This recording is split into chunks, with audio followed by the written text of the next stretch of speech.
यांनी विरोध करायचं ठरवलेलं आहे।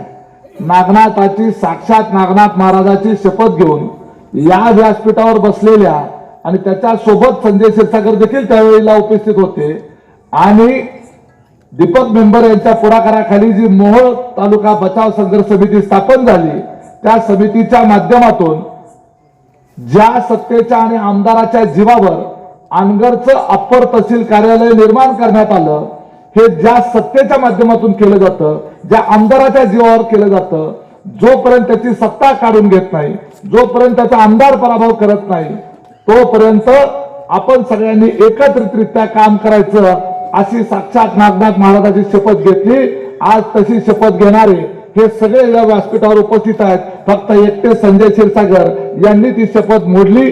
अजूनही त्यांना संधी आहे। नागनाथ महाराजाचा कोप होण्याच्या आधी संजयांना विचार बदला म्हणून सांगणारे हे सर्व त्यांचे सहकारी आज व्यासपीठावर या ठिकाणी आलेले आहेत। नागनाथ महाराजाचा आशीर्वाद आपल्याला मिळणार आहे।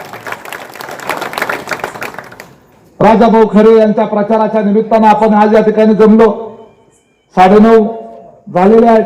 अजून दीपक मेंबर आणि स्वतः उमेदवार यांना बोलायचं आहे। आज दिवसभर या कामती भागाचा दौरा प्रत्येक गावामध्ये जाऊन आम्ही केला। 1-2 गावामध्ये निरोपच पोहोचला नाही, त्यामुळे थोडीशी अडचण झाली। परंतु एका गावामध्ये निरोप पोहोचला नाही किंवा आमच्या यंत्रणेकडून त्या ठिकाणी कळवण्यातच आलं नाही, त्यामुळे आम्ही ते गाव फक्त वगळून बाकी सर्व दौरा आज पूर्ण केला आणि अतिशय चांगला प्रतिसाद त्या ठिकाणी मिळाला। ही मोहोळ विधानसभेची ही जी निवडणूक आहे ही ऐतिहासिक अशी निवडणूक आहे। या मोहोळ महाराष्ट्राची निर्मिती झाल्यापासून जेवढ्या विधानसभेच्या निवडणुका झाल्या त्या सर्व विधानसभा निवडणुकांमध्ये ही अत्यंतिक अशी महत्वपूर्ण आणि ऐतिहासिक निवडणूक आहे।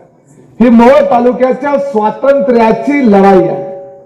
चिरणराज चौरे मागाशी म्हणाले, आज महायुतीचे असताना सुद्धा एकनाथ शिंदे साहेब त्यांचे दैवत असताना सुद्धा, अजितदादा पवार हे सुद्धा माझे दैवत असताना सुद्धा आम्ही दोघांनी महायुतीमधून बाहेर पडून या मोहोळ तालुक्याच्या सर्वसामान्य जनतेच्या हिताकरता, या मोहोळ तालुक्याला स्वातंत्र्य मिळवून देण्याकरता, दडपशाही आणि हुकुमशाहीतून बाहेर काढण्याकरता आम्ही जो निर्णय घेतला की जनतेच्या मनात जो विचार आहे त्या विचाराचा सोबत राहण्याचा निर्णय घेतला। राजन पाटील म्हणतात आमची कसली दडपशाही, आमच्या आडनावात गुंड आहे। म्हणजे काय, आम्ही गुंड आहे का असं म्हणतात? आम्ही गुंड पाटील आहे आणि त्याच्यामध्ये त्यांचा एक अहंकार घडलेला असतो। सांगतात आम्ही आडनावातच गुंड आहे आणि लोकांना धमकावण्याचा प्रयत्न करतात, स्वतःची दहशत गाजवण्याचा प्रयत्न करतात। एवढा अहंकारी माणूस आहे। एक किस्सा मला समजला। आता गाडीमध्ये येताना एकाचा फोन आला होता आणि तो म्हणला तुम्ही हे भाषणात का बोलत नाही? मला काय बोलत नाही? म्हणलं एकदा ती मालक म्हणणार ना त्यांच्या भागातलं होतं। मालक म्हणला बुलेटवर चाललो होतो आणि एकदम एक कुत्र भुकत आलं आणि इतकं जोरात बघत आलं की ते मालकाच्या गाडी गडबडली 2 मिनिटं आणि मग जोरात गाडी पळवली। कुत्र तसंच मागे पळत सुटलं। मालक गाडी पुढे पळतोय, कुत्र मागे पळतोय। कसं तर घरून कारखान्यापर्यंत पोहोचलं आणि ताबडतोब पहिला फोन लावला ग्रामसेवकाला, नाही त्या मुख्याधिकाऱ्याला। आता तो मुख्याधिकारी आहे ना शिवला, आणि एक मोठी टीम तयार केली आणि एका दिवसात सगळ्या अनगर मधली जवळपास 200 कुत्री धरली आणि 200च्या 200 कुत्री मारून टाकली।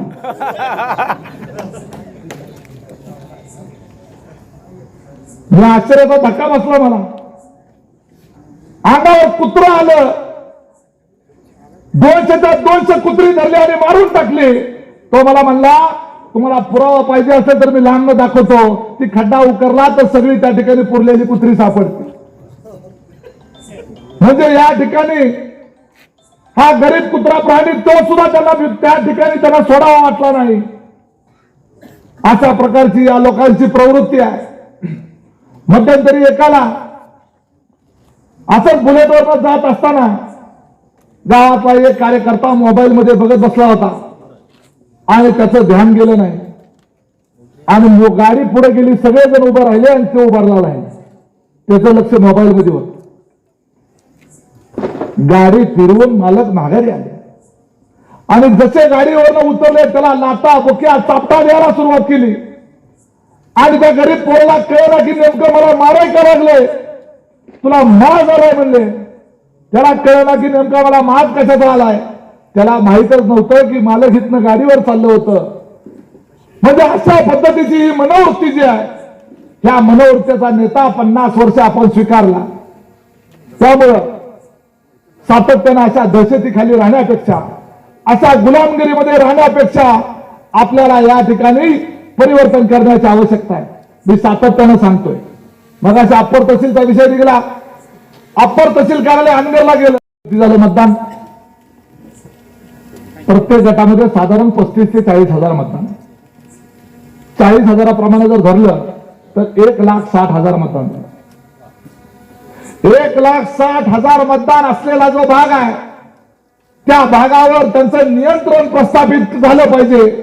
ज्या पद्धतीनं अनगर आणि त्यांच्या 7 वाड्या याच्या जीवावर फक्त 20,000 मतं एक गट्टा असल्याच्या जीवावर मागचे 50 वर्ष यांनी मोहोळ तालुक्यावर राज्य केलं. 20,000 मतं फक्त त्या 20,000 मताच्या जीवावर, एक गट्टा मताच्या जीवावर अख्ख्या मोहोळ तालुक्यावर त्यांनी आज 50 वर्ष राज्य केलं. विचार करा, 1,60,000 मतं जर यांच्या कवेत गेली, यांच्या तावडीत गेली, यांच्या दहशतीखाली गेली, तर या मोहोळ तालुक्यातल्या इतर कामती असू द्या, विरवडे असू द्या, बेगमपूर असू द्या, ना कुरुल असू द्या, या गावातल्या लोकांना तो कुत्री सुद्धा किंमत देणार नाही.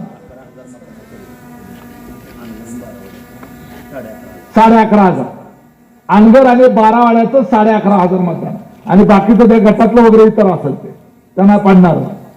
म्हणजे एवढ्या एक गट्टा मतावर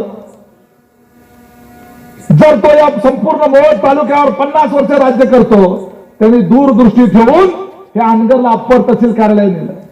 तुम्हाला वाटत असेल की तहसील कार्यालय नेलं म्हणून काय झालं, काय परिस्थिती निर्माण होणार आहे. आमच्या भागातल्या समजून जरा नरखेड मधला एखाद्या मुलीला उत्पन्नाचा दाखला काढायचा आहे किंवा नॉन क्रिमिनलचं सर्टिफिकेट काढायचं आहे. तिला इंजिनिअरिंगला किंवा मेडिकलला ऍडमिशन मिळालेलं आहे आणि त्या ठिकाणी तिला उत्पन्नाचा दाखला पाहिजे आहे. मुलगी असल्याची सवलत घेण्याकरता उत्पन्नाचा दाखला लागतो, नॉन क्रिमिनलचं सर्टिफिकेट लागतं, रहिवास असल्याचा दाखला लागतो. हा दाखला काढण्याच्या करता ज्या वेळेला त्या मुलीचा बाप ज्या वेळेला त्या अनगरला तहसील कार्यालयात जाईल, त्यावेळेला तहसीलदार काय म्हणेल, पहिल्यांदा मालकाकडे जा. जोपर्यंत मालकाचा फोन येत नाही तोपर्यंत मी तुला दाखला देऊ शकत नाही. त्यावेळेला तो मुलीचा बाप काय म्हणेल, आम्ही तर त्यांचे विरोधक आहे, आम्ही कसं त्यांच्याकडे जायचं. तहसीलदार म्हणणार, आम्हाला ते काय सांगू नको, मालकाचा फोन आला तरच दाखल्यावर सही होईल. ज्या मुलीच्या बापाला स्वतःच्या मुलीच्या शिक्षणाच्या करता ज्यानं त्या हाताच्या फोडाप्रमाणे मुलीचं शिक्षण केलं, ज्यानं शेती विकून म्हणा किंवा शेती करून कष्ट करून डॅम करून आपल्या मुलीला शिकवलं, तिला मेडिकलला किंवा इंजिनिअरिंगला ऍडमिशन घेण्याच्या करता तिचं वर्ष व्हायला जाईल नको, तिचं शिक्षण बर्बाद व्हायला नको. म्हणून तो उद्याच्याला राजन पाटलाचे जाऊन पाय धरणार, त्याच्या पाया पडल्याशिवाय, त्याच्याकडे लोन घेतल्याशिवाय त्याचं तहसील कार्यालयातलं काम होणार नाही. अशी दररोज कामं. रोज तहसील कार्यालयामध्ये किती लोकांची गर्दी असते, किती लोकांची कामं तहसील कार्यालयात असतात. अशा प्रत्येक माणसाला राजन पाटलाचं त्या बाळराजाचं पाय धरावं लागतील, त्या अजिंक्यरावाचे पाय धरावे लागतील आणि मग एक एक एक एक करत अशा पद्धतीनं प्रत्येक गावातली माणसं दहशतीमुळं, अडवणुकीमुळं यांच्या अंडर जातील, यांच्या कंट्रोलमध्ये जातील. आणि असं करत करत हा सगळा 1,60,000 मताचा सगळा परिसर जो आहे तो यांच्या ताब्यात जाईल. मग पुढच्या 7 पिढ्यांची सत्ता कोण हलवू शकणार नाही. म्हणून करतो हे अनगर अप्पर तहसील कार्यालय रद्द झालं पाहिजे. ते तहसील कार्यालय रद्द व्हायचं असेल आपल्या विचाराचा आमदार झाला पाहिजे. ते तहसील कार्यालय रद्द व्हायचं असेल तर आपल्याला परिवर्तन घडवलं पाहिजे. आणि हे परिवर्तन घडवण्याच्या करता तुम्हाला सगळ्यांना राजू खरेंना मतदान केलं पाहिजे. वेळ फार कमी, अजून मेंबरला बोलायचा आहे. आपल्याला सगळ्याला एवढंच सांगतो की आपल्याला इतिहास घडवायचा आहे, आपल्याला क्रांती करायची आहे. आपल्याला कसल्याही परिस्थितीमध्ये 1 लाखाच्या मताधिक्यानं राजू खरेंना निवडून आणायचा आहे. हा समाजसेवक माणूस आहे. हा समाजसेवक माणूस आहे. दुष्काळामध्ये लोकांना पाणी पाजणारा माणूस आहे. हा खोटं बोलणारा माणूस नाही. आणि इथं बसलेल्या सर्व कार्यकर्त्यांनी आणि सहकाऱ्यांनी राजू खरे यांची जबाबदारी घेतलेली आहे. राजू खरे यांना तुम्ही मत देता म्हणजे उमेश पाटलाला मत देता. राजू खरे आमदार होणार आहेत म्हणजे उमेश पाटील आमदार आहे. राजू खरे आमदार होणार म्हणजे दीपक गायकवाड आमदार आहेत. राजू खरे आमदार होणार म्हणजे विजयराज डोंगरे आमदार होणार आहेत. राजू खरे आमदार होणार म्हणजे रमेश बारस्कर आमदार होणार आहेत. आमचे बाळासाहेब गायकवाड आमदार होणार आहेत. सुभाष अण्णा पाटील आमदार होणार आहेत. हे लक्षात घ्या.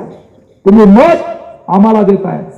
त्यामुळे राजू खरे यांना पुढच्या काळामध्ये चांगल्या पद्धतीचं काम करण्याकरता आणि अनगरची सत्ता उलटून टाकण्याकरता, खोटारड्यात जात चोर यशवंत मानेचा पराभूत करण्याकरता शरदचंद्र पवार पक्षाच्या तुतारीचं चिन्ह घेऊन तुतारी वाजवणारा माणूस पहिल्याच नंबरला त्यांचं चिन्ह आहे. ते बटन दाबून आपण प्रचंड मताने त्यांना विजयी करा.